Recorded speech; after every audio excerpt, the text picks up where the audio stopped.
Hello everyone, and welcome back to a brand new video of Fox Reacts. Today we're checking out another top 10 from Josh Scorcho, top 10 one-shot villains, this time with special guest, Fawful's Minion. Let's hop in and see which villains made this list.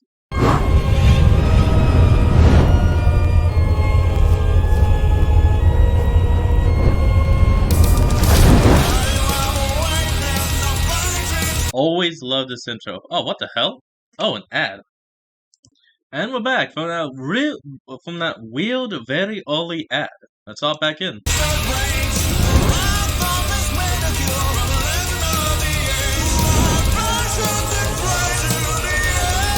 Like I was saying, still love this intro and always will.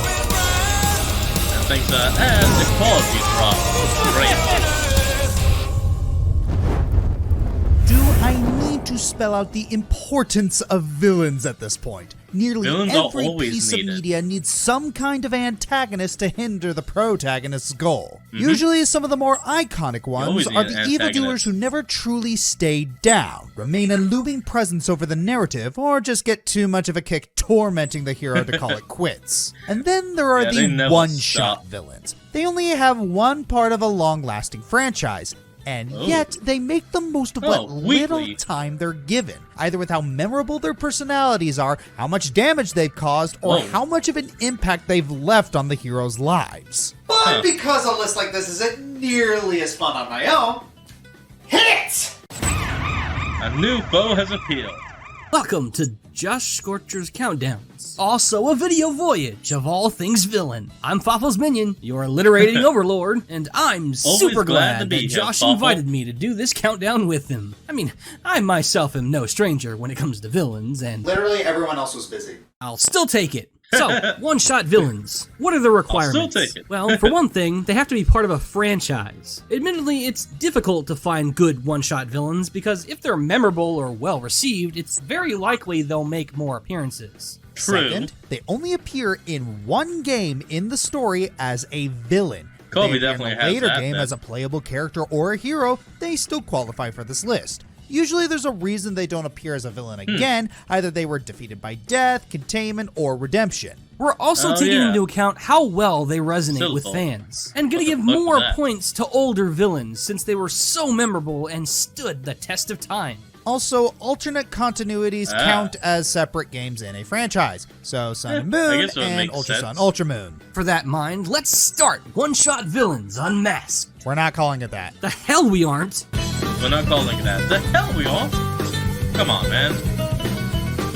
I mean, why not? Fire Emblem has a lot of great villains in its lineup. Given it's an anthology series where every story is different, a lot of the villains in the series would have made for a good candidate on this list. That said, Awakening is pretty weak when it comes to antagonists. Seems like most of them are either gross stuck-up a-holes or were not fully realized in the main story. It's saying something when the mooks are far more interesting than the big bads you're supposed to fear. For all the Machiavelli flatter than Cordelia's self-esteem, we got a few relatively minor but still amusing antagonists to salvage from the thicket. One of which is Plesia's honorable General Mustafa. Mustafa can best be described as a father to his men. I feel like that name's been reused before. His name is close to Mufasa. Was that on purpose? Anyways, he's an upstanding general who initially fought by Gangrel's army to protect his wife and son from being killed. After witnessing Emran's death, however, he was moved by her speech and thought about sparing Chrom's army as he believed in their goodwill,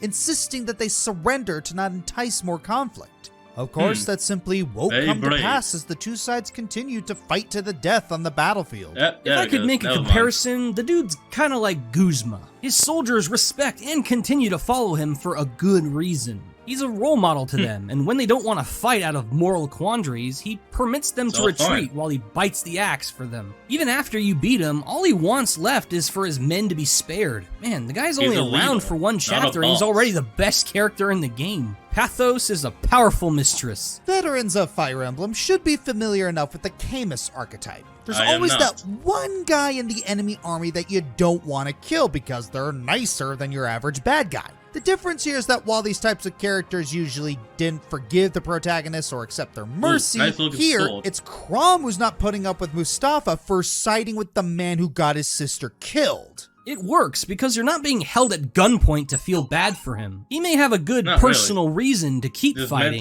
but the damage has already been done to the point where neither side could break even anymore. Dirty deeds were done dirt cheap, and penance must be served if it's a good man at the helm. While not the most complex or original villain in the series, Mustafa sticks out really well as a respectable soldier who cherishes the humanity of his comrades and his enemies. It's especially refreshing given how much of a huge Lord Awakening's other villains are. Had these people been thriving in better times, they could have been allies, maybe even friends. But alas, truly a mercy is a diamond in the rough on the battlefield. War sucks! Back to Waifu Simulator. Yeah, war's never easy. Whoever said it would. Number 9. I know that look. It was all over your face for a whole month a while back. Does the trauma of the blue rodent still lie deep within you, Josh? No! Yes. Okay, yeah, So we're talking about Sonic villain, again. huh? Don't worry, it won't be anything too repetitive, just talking about Marlena again. For the upteenth time this decade, and we're only in year 2 of it. For some reason, you seem to have a particular fondness for the pink-haired sorceress. You know what? I guess Is it I could because her understand. hair looks like braided cotton candy? No, I'm just find it funny how out of place she is. When we start Black Knight, we see Sonic called down from the heavens with 2 chili dogs of all things. He likes chili dogs like I like metaphors. With Marlena being the one doing the summoning, we thought she would have been the Shara of this game. You know, the other pink-haired magical girl that isekai'd you into an English major's bedtime story. Oh, yeah. But no, she's actually evil and wants to make the entire world into an eternal nightmare to stop the story from ending. Yeah, spoiler. The King Arthur that was chasing her was actually her grandfather's creation, and she summoned Sonic to kill him so she could steal Excalibur's scabbard and have the world's time just stop. What is this heavy... Hold on, folks. I'll be right back. Sorry about that. We're back now. The existentialism doing in my Disney furry platformer. I thought we were getting rodents at the Renaissance Fair, not slam poetry at a mid-2000s Brooklyn tea shop. Honestly, that's all there really is to say. Her fear of her world ending caused her to go mad and want for it to all stay the same. When she was defeated by Sonic, he consoled her by telling her to live every moment to its best before the end. Yeah. That's Sonic saying that. What is this game? Yeah, her nihilism is such a huge contrast compared to the morality of someone simple like Sonic the Hedgehog. The speedy, cannibalistic furry you definitely want safe search on when looking up Sonic adult themes. The last time Sonic did a more adult message was Sonic 06, and yeah, I know you guys are sick of me bringing that one up, so I'll just say at least Marlena is less punchable than Elise. Also, did it take this long for us to get a female villain in Sonic? Yeah. Are there any others? There's Xena in the Deadly Pouring 6. Also Rouge and Wave the Swallow if you count anti-heroes. Right. True. Wow, I'm glad we have Marlena then. But no other solo female villains. Resident Evil's great at keeping memories of their monsters stapled to our brains, typically via freaky fleshy biomutant teeth. But after 7 main games, one wacky intern suggested a way to jam them down harder. He's now the CEO. Why did I let you write this part? Cause you're a genius. You're gonna get me demonetized! Nah, that'd be her. Who would they know? Oh, yes. What you guys looking at? Nothing, dear! Josh is looking at vampire boobs. Ain't nothing wrong with it. You were. Well, well, after years and years of nasty creeps stalking and trying to eat us, role reversal was sure to come. Village is already memorable on the merits of just being a great game, but it was tall, dark, and over here that brought it to the stratosphere. No, it would be tall, white, and busty. She ain't dark. She's the exact opposite. And tall, white, and busty. Tall, pale, and busty. There you go. Take that. Lady Dimitrescu poses over 8 feet tall as the franchise's latest invincible fiend, the iconic spirit of Mr. X and Nemesis. You being as tall as an elephant with Photoshop Freddy Krueger claws gets you that position. You'd have to be thicker than her to say next. Serving as Mother Miranda's favorite child and first attacker on Ethan Winters, Madam Mommy tries to dom you with her massive gothic mansion. Despite that, she's actually one of the easier Giga Stalkers in the series. Probably because for the first Wait, time you can ever, actually kill? there's a personality and ego to get in the way. And yeah, I'm a personality man myself, makes but I sense. draw the line at Cronenberg Dragon. God damn! Are we still in necrophiliac territory, or have we crossed into the Scaly Kingdom? Though her in-game significance is almost nothing to her reputation, the wild True. design and solid charisma earn her a nod. She It's a is stylish very take on one of beautiful. their biggest cliches. I dig the battle too. I don't dig her though. Oh good, I'm not the only one. Don't get us wrong, the idea behind her is kind of hot. We like tall Yeah, women why and not? can ignore the whole murdering thing sometimes, but that awful smile is a nope. Now you're gonna be Hey, thinking awful of smile. me every time. I'm glad I'm a married man. Well, I guess that is something. From If you ever need a break from the humdrum of to- everyday life, come and drop to the Rook Islands, a tropical paradise where you can do anything. Including getting kidnapped and tortured by pirates and their unhinged leader. Oh, Hey, at least you have Far a Cry vacation 3, story I to tell. believe. If you ever make it home alive. Which leads us to our next villain, Vas Monte. Hold it. We can't use that part of his name. Why not? Algorithm. Technically, What? Hoyt Volker and Citra are the actual main villains of Far Cry 3. They're both either incredibly sketchy or scummy, and yet they're apparently worse than Vas. So they're making Yeah, this that's argument. something. Compared to me? Heather's a saint. It's a pretty bold statement to make Ooh. because Vass is, well, to put it nicely, Vas a complete psycho. Montenegro. He's sadistic, has Oh, God. violent mood swings, and yet he has a bit of a charisma. Sure, his men are afraid of him, but he doesn't do anything beyond yelling at them. He even sticks on a few jokes. Run, Forrest! Run! And even tries to Well, he's also connect to mentally the player on the same gone. level and even gives you a chance to escape. You know, before he tries to kill you and all your friends.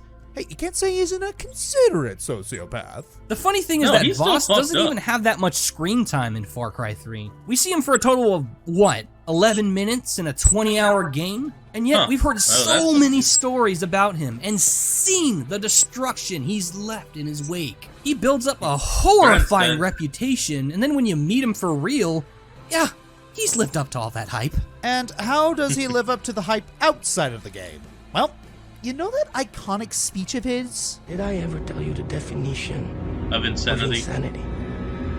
They pushed it Who in all doesn't the know it? friggin' marketing because it holds weight, and it's actually kinda true. And the kicker, Voss wasn't Oh. always like this. He only lost his mind after Hoyt and Citra, his so-called sister, got a hold of him man. and made him into this cold-blooded killer. His Far Cry 6 DLC Oh. story, appropriately titled Voss Insanity, gives us a little taste of the world through Voss's eyes and his What upbringing into the happened? psycho he is today. And yeah, it kind of paints a clear picture. And yet that's Whoa, what that's makes him crazy. such a compelling villain. His time is brief, but he makes it all worth it. He commits atrocities, but he's too warped to stop. He's sadistic, yet charismatic. And when he talks, people listen. He's arguably the most well-rounded baddie in the franchise. And it makes having to kill Insane. him kinda sad. But If cool. he's actually dead. Gotta love them ambiguous cliffhangers. Okay, now that's actually something interesting. He's cool, he's crazy, he's calm. In a series like he's Metroid, collected. where every Wow. game has Josh's That is outro, something. the opportunity is wide open for a lot of new come-and-go goons in each and every installment. Is that why it takes forever for new games? I thought you had the slow uploads. Don't push it. Already did. No, Metroid Oh, come on, defies man. expectations all the time, but never this one. Always cloning Oh, the same that was couple cool. of bad guys over and over in some form or another. Ridley's dead. No, he's not. Metroids are gone. No, they're not. Dark Samus retired. She probably did. Crap. But come 2021's Totally Dread, did. back Crap. from the dead, in what may be the new best game in the nice looking series. suit. Oh, Yeah, no, that ain't Ridley. The 100% That is a cool completion looking boss. reward in Samus Returns did a banger job building Dread for what we always wanted but never expected to actually happen, an evil Chozo. Oh. These avian aliens were like the Jedi in how Chozo. universally noble, Okay, now revered, I'm and intrigued. proper their image was drawn for the longest time. So when one went bad, it went really frickin' bad. Oh, The infamous chieftain of the Mockin tribe, Ravenbeak, refused to steer his kind from the founding form of the Chozo, uncompromising warlords, proudly donating his militant DNA for infusion into Samus upon her adoption by the much more peaceful Thoa tribe. Yes, Samus's surrogate father. You are the father. Whoa. And he's into the wrong area. Wait, no, they didn't actually just do Black Doom correctly, did they? Oh, yes, they did. At least they didn't kill a little girl. Nah, just her parents. In just one amazing performance, this Twitter on legs superseded even Ridley in calculative menace, masterfully manipulating and or slaughtering everyone in Samus's life with terrifying efficiency in his ceaseless pursuit to rule the universe. What makes Ravenbeak truly intense is his latest obsession with turning Samus, his daughter by his own words, into the ultimate monster. Chozo Human Metroid. Together in power. He made the Samus's Metroid meme canon. Time to uninstall Twitter. Now that actually does sound powerful. So he's human by birth, Chozo by DNA, and Metroid by fusion. Huh. Okay, well, yeah, that's cool. Powerful. I'll have to take out the vault, I guess. And here we are, on to number 5, halfway through the list. Hey kiddos, you want a large ham with a slice of troll extra fried with all this awesome? What? Hades? Hades. Thought it was Pyron that said that quote. Don't ruin this for me. Yeah, it shouldn't be surprising that the god of trolls himself would make this list. If there was anything that you took away from Kid Icarus Uprising, it was the true overlord of the underworld, Hades. Sakurai's swan song to the flightless angel left many tastes in people's mouths. Is not even really one a of boss. Medusa, one of Iridium, but most of all, the taste of true overarching power that has never been seen before or since in Nintendo's long history of fabled villains. Aren't you the minion of a Nintendo troll villain? Details. Even though I am subservient to the one true chortle, it's hard to not be amazed by the supreme villain charisma on display. Seriously, even if you don't know anything about him, it's just kinda hard considering how much we and a former autarch shove him down people's throats. Just by listening to some of the things he says will make you into one of his servants faster than you will die on 9.0 difficulty. Sorry to keep you waiting, but now that I'm here, let's get this party started. I feel like it would actually be cool to walk with him. Pretty Pat, you too pretty talented. You see this poor child? Both of her parents are dead. Oh no. There was an unfortunate accident, if you know what I mean. Well, what kind of accident? You murdered them. It was a simple case of distracted chariot driving. Should have been done in my hair. You'd think the Lord of the Underworld would be too busy for mischief making. Oh no, making mischief is one of my principal responsibilities. Hey look, an exotank. Hey look, who cares? If freaky aliens give you lemons, make freaky alien lemonade. Like this! Whoa. He's right, I guess. One way to do it. That was awesome. Seriously, halfway through the game, you even get the feeling of rooting for this guy. That is how good his charisma and charm are. Of course, it doesn't deter from the fact that he is willing to kill minions to fuel his underworld army, even manipulating Palutena and Faridi to do his dirty work without even trying. He's less like a Greek Satan and more of a Greek Osiris, tasked with the guidance of souls to their overall end. I don't know, did you see the look of those horns? They look pretty Satan-y to me. Still, throughout this game, you know he is the main villain, but he tends to help you as much as he screws you over. You can never know what he's thinking. Even with his death, he will still get the last word in. Not even one of the greatest final battles in gaming could truly end the red and blue Oni that is his soul.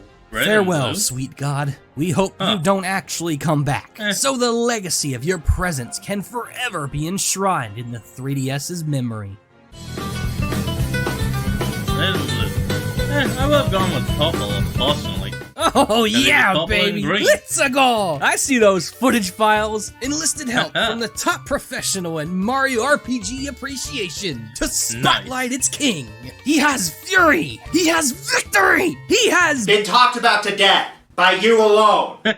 But he brought us mustard of our doom 3 times. Nice. There's gotta be another good pick around here. Eeny, meeny, miny. Yes. Oh? Oh,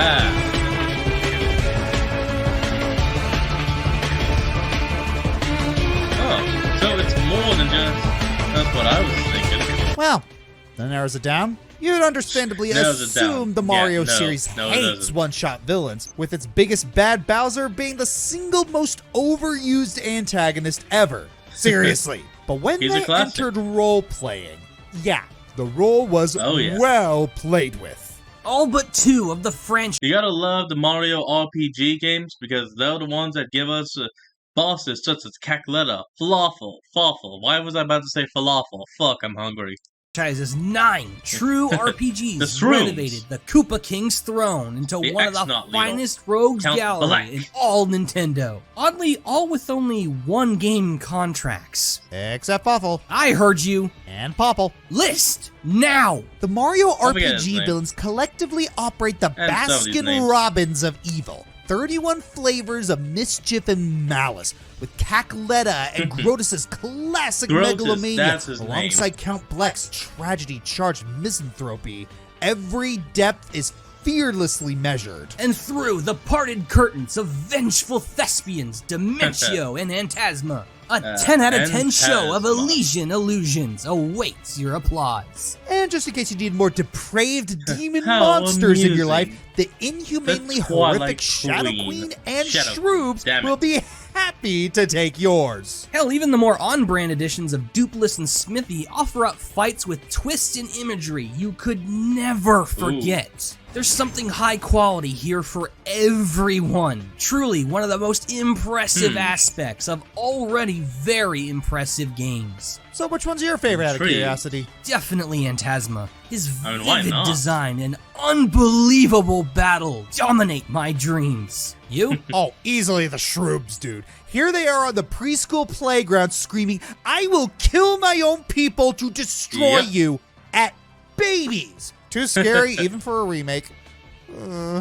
I would love for them to remake that. Like, imagine they actually remake that for the Switch. You know, no, here's what they need to do. Nintendo, get off your butts and make a Mario RPG combo pack. Even if it's just digitally for the shop, give us those RPG games so that we can play them and give you our money. We know you want our money. Give us those games. Number 3. One of the easiest ways to blow up a bad guy in the figurative sense is to play God with contrast. So many of the greats became great for their rich polarity against their own developments and the hero.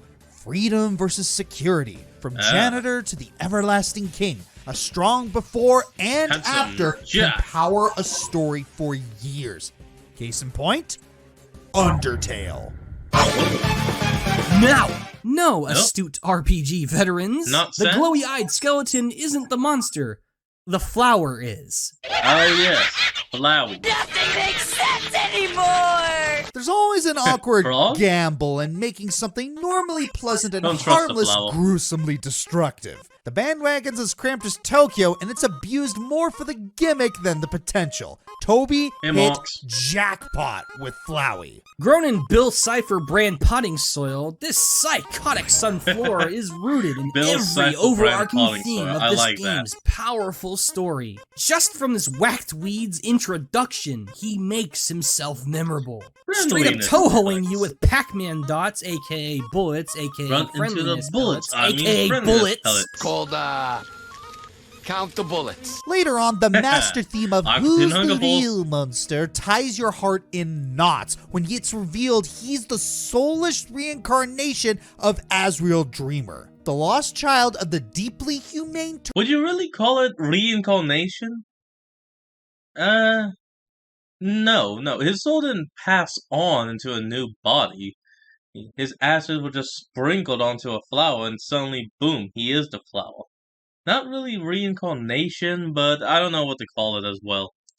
Toriel and Monster King Asgore. Following the first fallen human's fatal sickness, Azrael was blamed and killed for the death, sparking the war and prejudice between humans and monsters. Though the memories remained, Azrael and his adopted siblings' conjoined souls scattered. Thus, Killer Demon Flower. Referring back to the strength of before and after, to go from Baby Goat to SCP-TV, congrats! You played God and scared him away. We all joke about it, but what are you really like when you have no soul? You're bored, you're hateful, you're power with no purpose. Kill or be killed. The message of absolute power corrupts absolutely definitely needs to be hammered in, but my God! We got kicked out of the Garden of Eden. I think we dodged a friendliness pellet there. I mean, to be honest, Lava was about to say something now.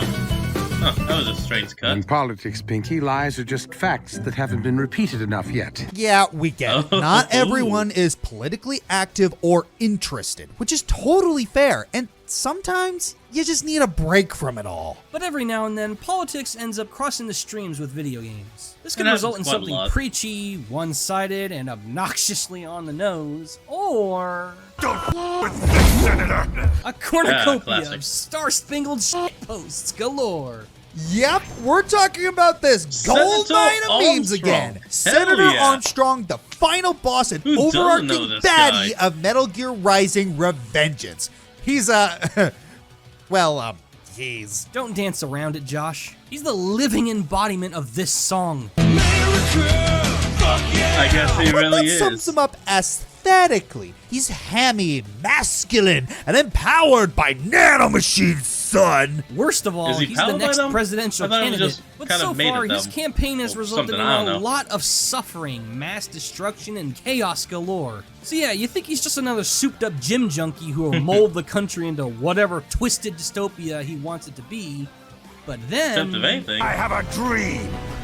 He just wants America to be great. As soon as Armstrong says, I have a dream, everything about him turns upside down. All of our assumptions are gone. He's not in this game for himself. He's in it for the people. For the nation. His ultimate end goal was to use war as a business to destroy war as a business. Give the citizens their right to think for themselves, and corrupt politicians are ground into pulp. Or as he puts it, only the strong survive. And ultimately, he wants to put the nation's power back where it belongs, in the people's hands. Oh yeah. Jesus, how did Metal Gear get this deep into politics, and yet nobody hates it? That's easy. They didn't pick a side. They didn't try to play favorites towards a particular party. No. They went after politics itself. More specifically, they went after the jerks who use and abuse it for a profit. Yep. But there's no money in peace. No. We must start a war. And they didn't just poke fun at politics, they borderline sliced it in half. Despite being so funny and memeable, Armstrong raised a lot of valid points and has an admirable idea. Well, he just wants America to be strong and free. Could have fooled me. The way he speaks about his philosophy is so engaging. You should hate him, but you don't. The amount of conviction he has just makes you want to not contradict him. But he's still an extremist himself and kind of a hypocrite, so yeah, he's still a villain. He's a crazy, murdering psychopath. I could admire that. But he wasn't completely wrong. In a way, he's kind of like Thanos from Marvel. They both noticed a legit problem and they tried to get people to pay attention to it, but we disagree with their solutions. True. And that's why Senator Armstrong earned the runner-up spot. Sure, his approach is wrong, but his goal was in the right. And that's why, even when Raiden takes him down, he still keeps Armstrong's goal alive. His fight music is also kick-ass. It's energetic, intense, and really highlights how Raiden and Armstrong are more alike than you think. But as for which of them the song is about, well, half the fun is guessing. That was a nanomachine halt. Honorable mentions. Eternatus, Pokemon. We finally get a poison legendary, and the fight is so good. Andrew Ryan from BioShock. How many villains take control of the game outside the player's hands? We must be slaves since we did obey. Dahlia Hawthorne, Phoenix Wright. That death stare still gives me nightmares. Damn. Ace Attorney's biggest loser, but in the end, won our hearts. Maruki, Persona 5 Royale. An outcast among Persona villains, being both sympathetic and likable. This fight is pretty boring for the most part. Luca Blight, Suikoden 2. Why does it take a literal army just to kill this one man? He's one man, but it takes 100 to kill. Number 1. Let's see. Memory is time given life. A fathomable form in which your Majora's very own Mask? takes shape. Bad. Oh. Good. All is you. But should your memories, life, and time left alive come under the rule of one without any rules, could you even fathom the last shape you'll ever remember seeing? Maybe. Jeez, man. What demon possessed you? No shit. This video's final fate was sealed before it even began. It had to be terrible. The despotic god of one-and-done infamy is Majora. Zelda's scariest monster he is a has one collective game, and nightmare that's we it. all remember having. A terror in the night we couldn't perceive, couldn't believe, and couldn't escape. Vanished in a matter of hours. But the hours it stole haunt you to this day. The very design of this living, breathing mask mandate cheats. Flashbanging players with blood-curdling chaos in such an erratic, unapologetic rhythm. They second-guess their second guesses, not knowing a lot about something that feels wrong is true horror. Majora is true horror. The one game it starred in could have been as long as the heat death of the universe, and it wouldn't even matter. What it means, what it wants, what it even is impossible. Never mind that existential rhetoric aside, this thing makes Ganon look like a comic relief sidekick. With an exceedingly disturbing image of a heart snared by spikes and entrails, human dance skills, and a mass mutation of already out-of-place limbs. And it's scary how little it cares. Majora's plan is so viscerally simple. A simple plan. Smash. Destroy bam, the wall. Nothing more.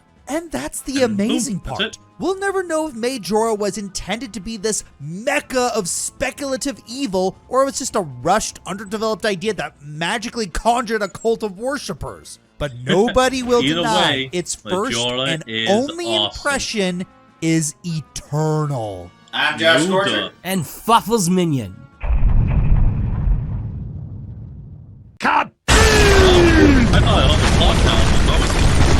Well, folks, that is what we're going to end off today's video. So, I want you all to remember to like, comment, and subscribe for more. Down in the description will be a link to the original video. So remember to support the original creator and all they do. And I'll see all of you folks next time. Peace out.